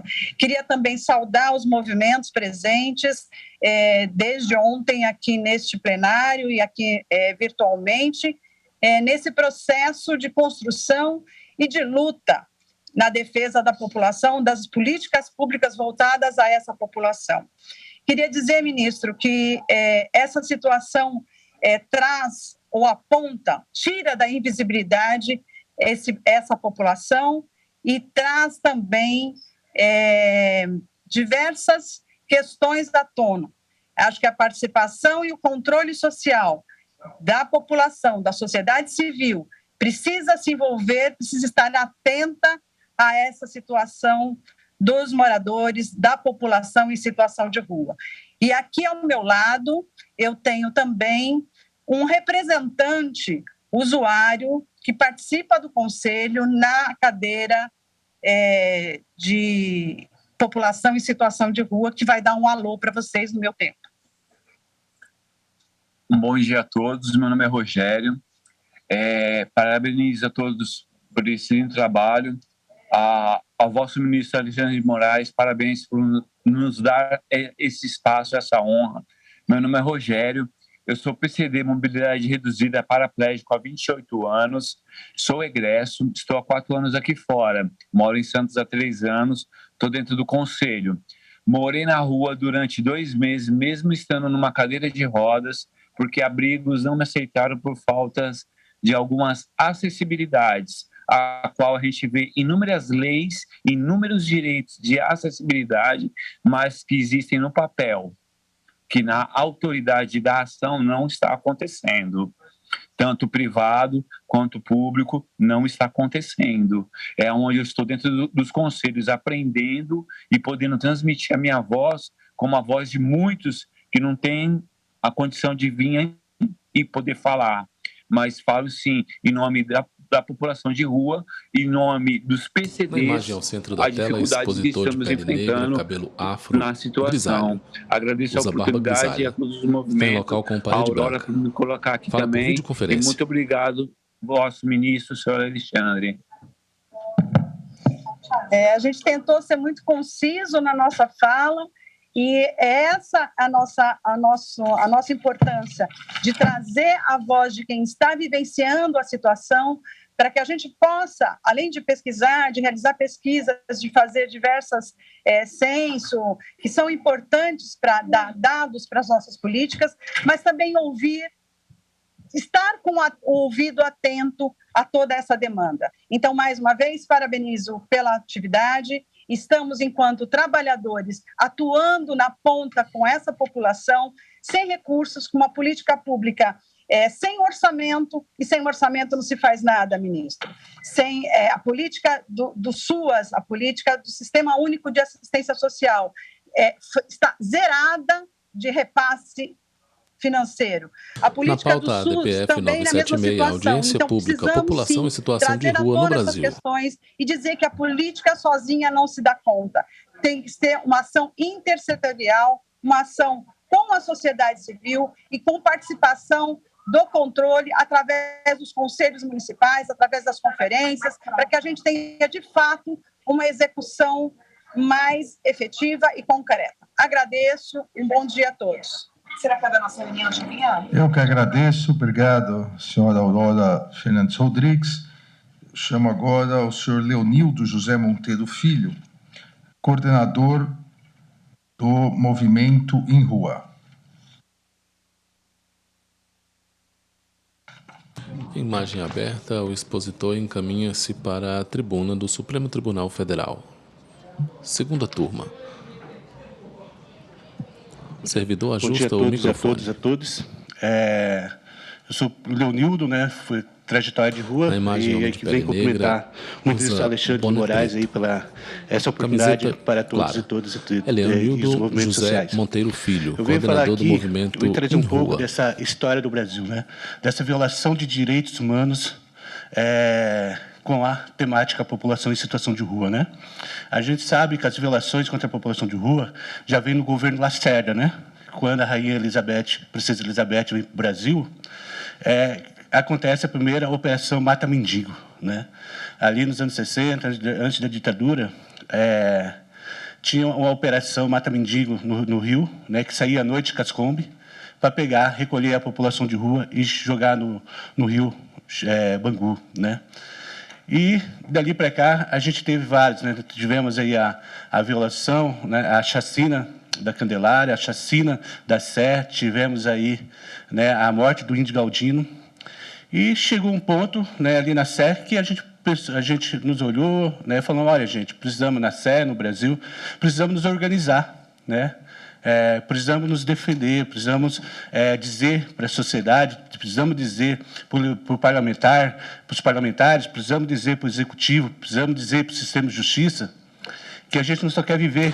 Audiência pública para contribuição e esclarecimentos a respeito da conjuntura das pessoas em situação de rua no Brasil.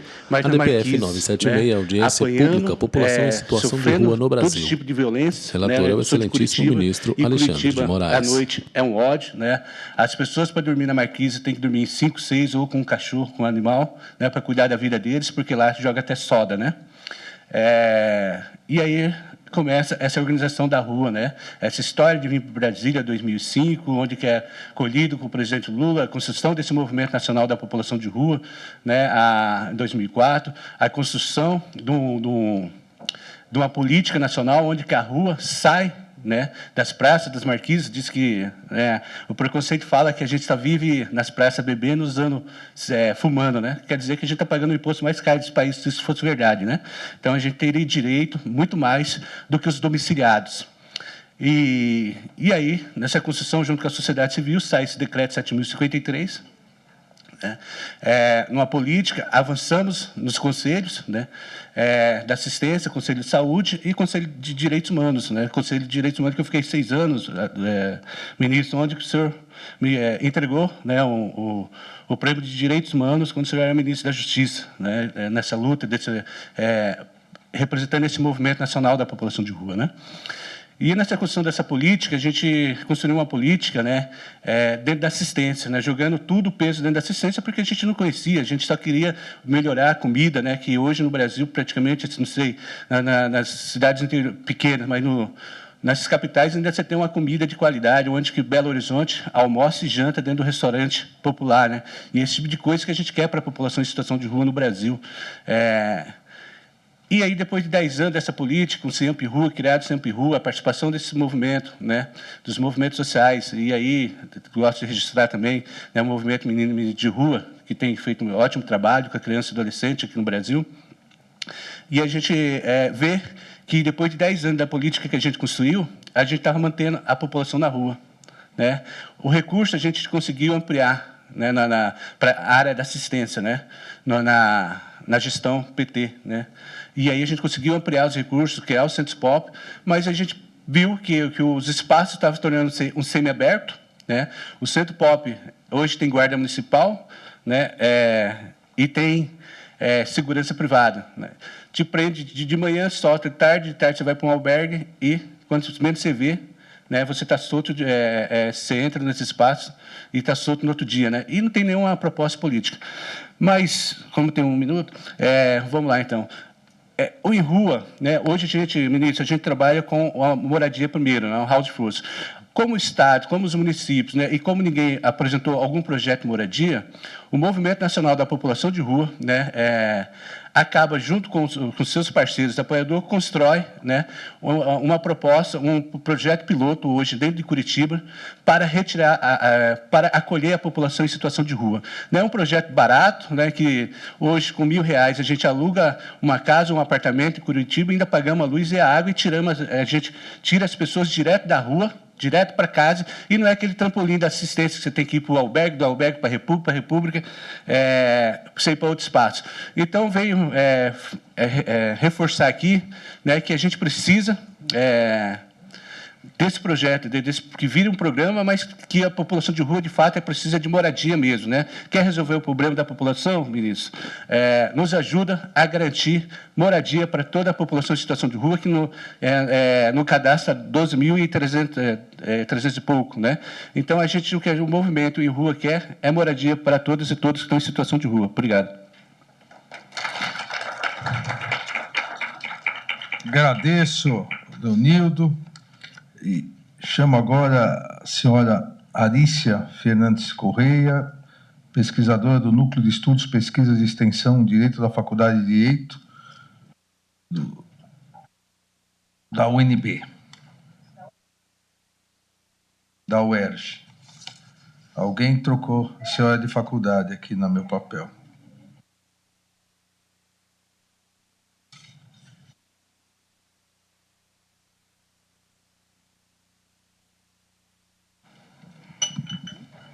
Tá bom? Bom dia a todos. Eminente ministro, prezados amigos da corte, queridos moradores de rua, a quem eu saúdo na pessoa do Leonildo Monteiro. Na verdade, eu sou professora da Universidade do Estado do Rio de Janeiro, coordenadora geral do Núcleo de Estudos, Pesquisas e Extensão em Direito à Cidade, o NEPEC. A gente briga por... Eu não sei de onde saiu essa foto, mas é importante, eu vou falar sobre esse dia, e foi um dia importante para a gente. A gente briga justamente pelo direito de não ir para a rua, pelo direito à moradia. E, nesse sentido, Excelência, temos até uma ação que a gente briga pelo direito à regularização fundiária, principalmente com base na função social da propriedade pública. A gente briga por instrumentos de regularização fundiária, legitimação fundiária, por exemplo, de imóveis públicos. Quantos não são os imóveis públicos que estão ocupados por população e que podem ser regularizados fundiariamente?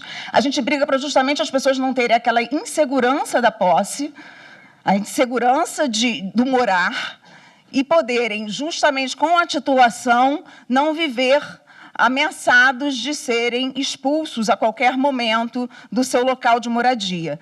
Nesse sentido, existe até um tema, o tema 1122 do STF, decorrente do ARE 1289782, que é o reconhecimento da extensão de imunidade tributária às companhias de habitação. Só no estado do Rio de Janeiro, nós temos 91 mil imóveis da década de 60, 70, que foram comprados, todos moradias populares, foram comprados do Estado e até hoje não estão no nome dos efetivos moradores.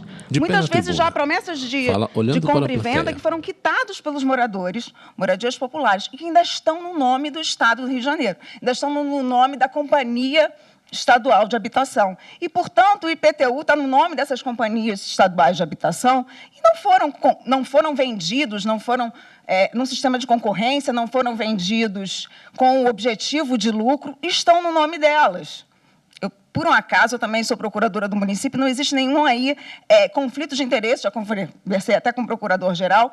O nosso intuito não é só a imunidade, até porque a maioria desses débitos já estão prescritos. É que nessa grande ação coletiva, haja uma grande mediação coletiva, Excelência, que os imóveis, porque eles também são contribuintes solidários, os próprios moradores, os imóveis sejam colocados nos nomes das pessoas, através dessa ação. Então, você resolve o problema da titulação, resolve o problema do erário, porque pode até excluir quem não seja morador popular, e resolve dali para frente a isenção, porque a maioria desses moradores populares são isentos de IPTU. Mas, voltando aqui, o direito à cidade, portanto, em primeiro lugar, foi o que o senhor colocou, como não ir para a rua. É garantia do direito à moradia, como todo mundo aqui ressaltou. Mas pior do que não precisar ir para a rua, é você não poder ter que ir para a rua, é não poder nela permanecer. Então, um design de um banco inclinado, em que a pessoa sequer possa dormir, é a ignomínia total do planejamento urbano a serviço da expulsão do mendigo da rua. A expulsão do morador de rua, desculpa. do seu local, da sua cidade. O direito à cidade é o direito ao acesso equânime do espaço público por quem quer que seja, por quem quer que nela esteja, por quem quer que seja. Então, vivemos tempos fascistas, né? Isaiah Berlin já dizia que a liberdade, não adianta você ser livre se você não tem condição de fazer as suas próprias opções. Então, o que a gente briga não é só pelo direito de morar, é também pelo direito de ser. E não vejo demérito de nada, não, tá, gente? Tem um pesquisador da USP, que é o professor Paulo Saldiva, que ele diz... Só concluindo, por favor. Tá. Só vou concluir que nos nossos pedidos a gente acrescenta, então, que também seja levado em conta esse recurso extraordinário 928-902 de São Paulo, que já foi julgado também aqui, e a questão da arquitetura hostil, que já existe um projeto de lei cuja Comissão de Constituição e Justiça entendeu inconstitucional e que qualquer iniciativa nesse sentido também seja entendida como inconstitucional. Agradeço a doutora Alicia Fernandes Correia. Chamo o doutor Gustavo de Assis Souza, pesquisador, aí sim, do Grupo de Pesquisa de Processo Civil da UNB. A professora Alicia é do Núcleo de Estudos e Pesquisa da Universidade Federal do Rio de Janeiro, NEPEC.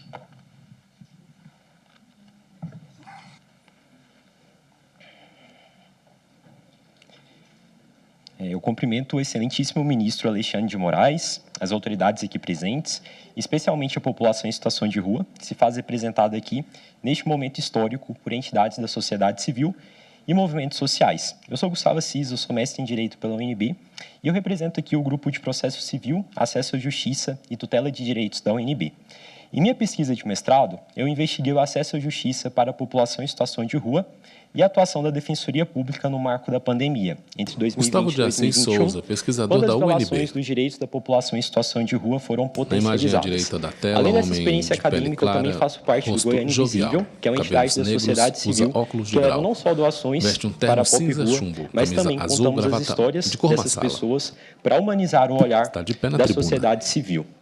Inclusive, eu gostaria de iniciar aqui a minha fala contando rapidamente a história do Denner, que é uma pessoa em situação de rua que eu tive a oportunidade de conhecer na minha cidade. Eu vou ler aqui rapidamente um trechinho da passagem dele. Quando eu fiz 18 anos, eu dei parabéns à minha mãe. Eu agradeci por tudo.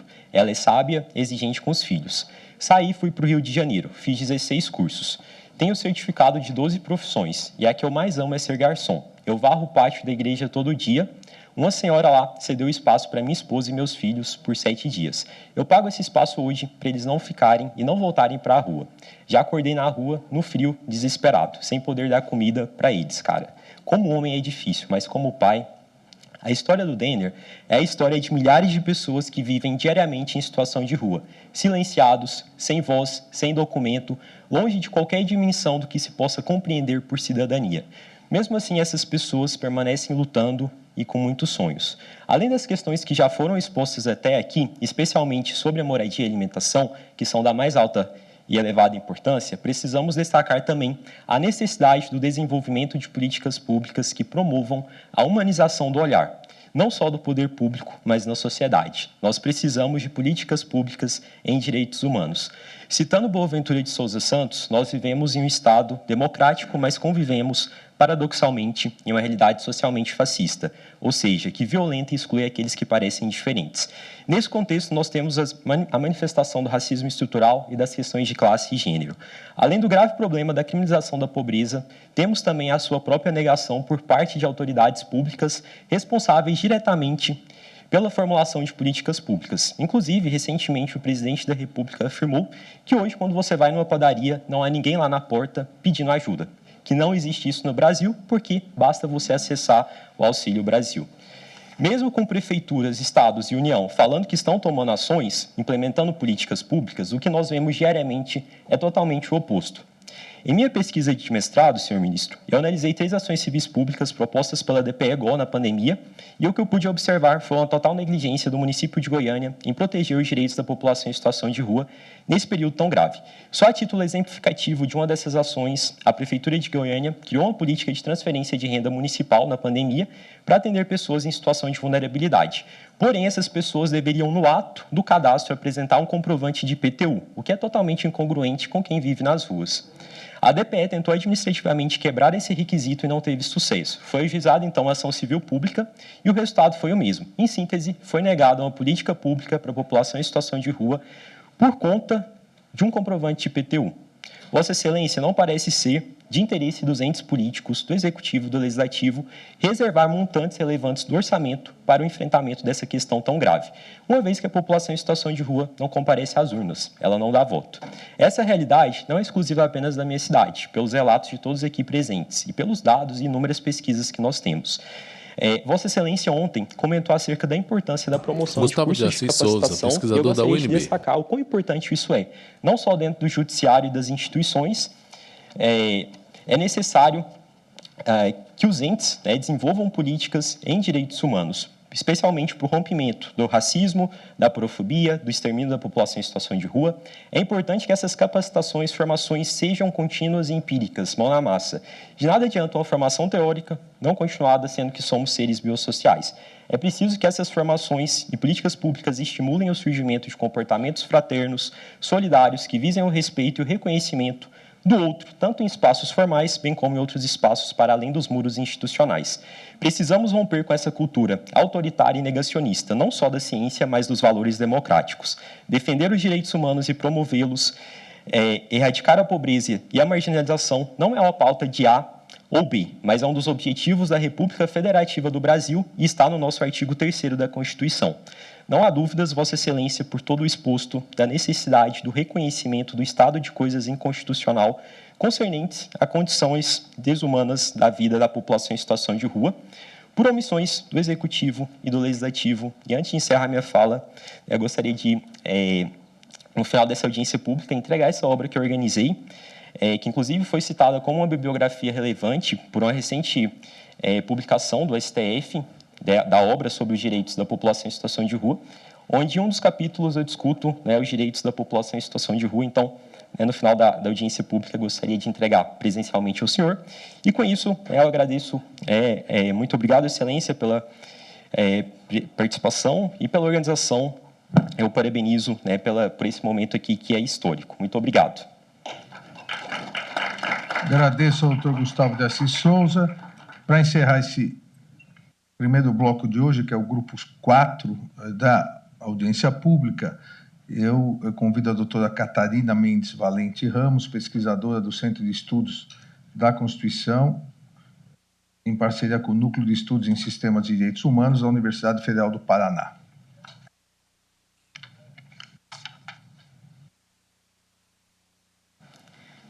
Obrigada. A expositora chega à tribuna. Obrigada. Na imagem à direita da tela. Excelentíssimo senhor ministro Alexandre de Moraes, na pessoa em que cumprimento todas as pessoas dessa audiência Mendes pública, Valente Ramos, bom dia. Pesquisadora Minha fala do buscará trazer os principais UFPR. Parâmetros da proteção das pessoas em situação de rua nos sistemas universal e regionais de direitos humanos, principalmente no sistema interamericano, o qual o Brasil é signatário e, portanto, está sob a égide de seu corpus iuris. Esse olhar dos sistemas é contextualizado como um instrumento para a construção do debate, de modo que se rechaça um universalismo abstrato.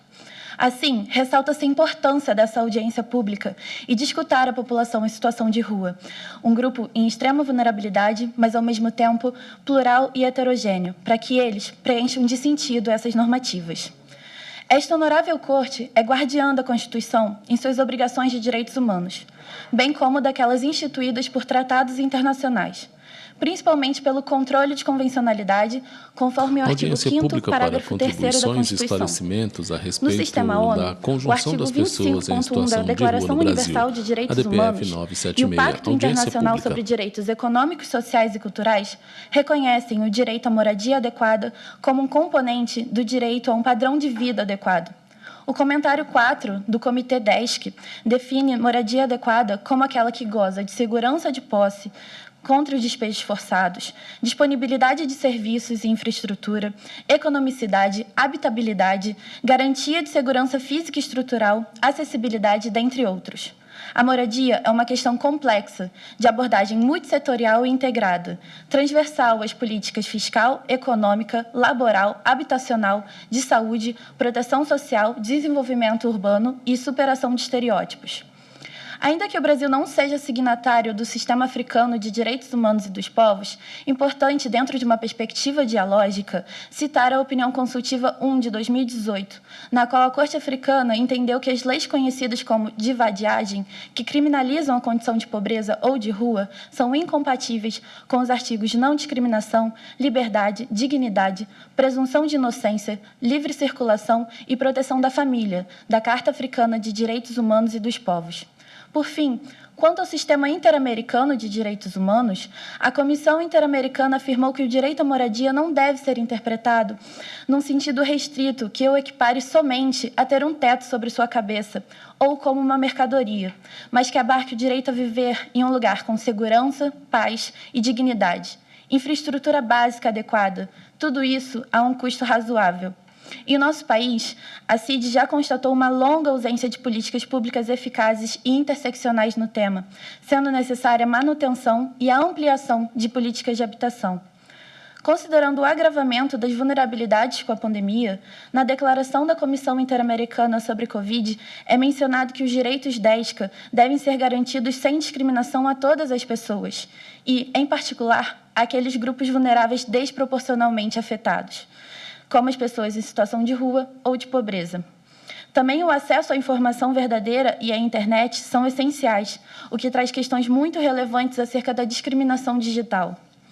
A Corte Interamericana analisou no caso de Fernandes Pietro e Tumbeiro contra a Argentina que atribuir a uma pessoa a suspeita de um comportamento ilegal simplesmente por estar em situação de rua, por exemplo, equivale claramente a um tratamento discriminatório de criminalização da pobreza. Em casos como Fazenda Brasil Verde e funcionários da Fábrica de Fogos de Santo Antônio de Jesus, ambos versus Brasil, a pobreza é um fator autônomo de discriminação, pois é multidimensional e deriva de uma marginalização estrutural. Por fim, caso notório é o dos meninos de rua versus Guatemala, em que se aborda a questão da vulnerabilidade e marginalização da rua como um dos obstáculos para se ter uma vida consubstancialmente digna. Findo minha fala com um trecho do voto separado de nosso saudoso professor Cansado de Trindade, nesse caso mencionado. Os fatos denunciados não passam de um microcosmo da brutalidade prevalecente da vida cotidiana das ruas na América Latina. E, por que não admitir isso, das ruas de todo o mundo pós-moderno de hoje? Na pauta ADPF o mundo 976, determinado a proteger o capital, população em os bens situação e de os rua no serviços, Brasil. mas não os seres humanos, tem trocado fins por meios. Sendo assim, é difícil evitar a inquirição perturbadora. Se todos nós chegamos a este mundo e partimos dele com igual fragilidade, a qual a mortalidade inerente à condição humana testemunha, por que nos vitimizamos uns aos outros durante a viagem muito breve de nossas vidas? O mundo que finge ignorar a precariedade humana não inspira confiança. O sofrimento humano tem tanto uma dimensão pessoal quanto uma dimensão social. O dano causado a um ser humano, por mais humilde que seja, afeta a comunidade como um todo. Muito obrigada pelo tempo e aos pesquisadores do SECONS e do NESID pelo privilégio de estar aqui. Agradeço a doutora Catarina Mendes Valente Ramos. Com isso, nós encerramos o grupo 4. O ministro, relator da audiência, tem alguns papéis nas mãos. Ações, como eu disse, além daquelas reiteradas, sempre importantes, porque são as questões mais importantes, acho que nós devemos incluir nessas discussões, como foi incluída hoje, a questão do saneamento, que não tinha sido levantado ontem. Duas questões, uma questão importante, tratada novamente por duas apresentações, que é aquela questão dificílima da conciliação da maternidade de pessoas em situação de Alexandre rua de Moraes, ministro do STF. Das crianças. Isso merece uma análise mais detalhada. E ontem eu até deixei de comentar, mas hoje foi colocado novamente. É óbvio que também nas pessoas em situação de rua há o reflexo do racismo estrutural brasileiro. Não seria diferente se em todas as áreas há isso. Obviamente, também aqui acaba se refletindo o racismo estrutural, a homofobia, a discriminação à mulher. Então, isso dentro do que nós conversávamos ontem, das propostas, sugestões, não só devem ser regionalizadas, porque há diferença por regiões, como também diferenciadas aqui em virtude dessa diversidade das pessoas em situação de rua. Nós vamos só trocar as mesas, né? E não vamos dar um intervalo, que o intervalo de 10 vira 20, depois vira meia hora. Então, vamos vapt-vupt, aí só a troca da mesa, para já recomeçarmos. Obrigado. Como o ministro bem pontuou, vamos vapt-vupt rapidinho, volta aos estúdios. Tempo de tomar uma água Rafaela rápida, Vivas, já voltar, porque em instantes voltamos à transmissão ao vivo da audiência pública com o segundo grupo de exposições neste último dia de audiência pública sobre as pessoas em situação de rua. Já voltamos em instantes.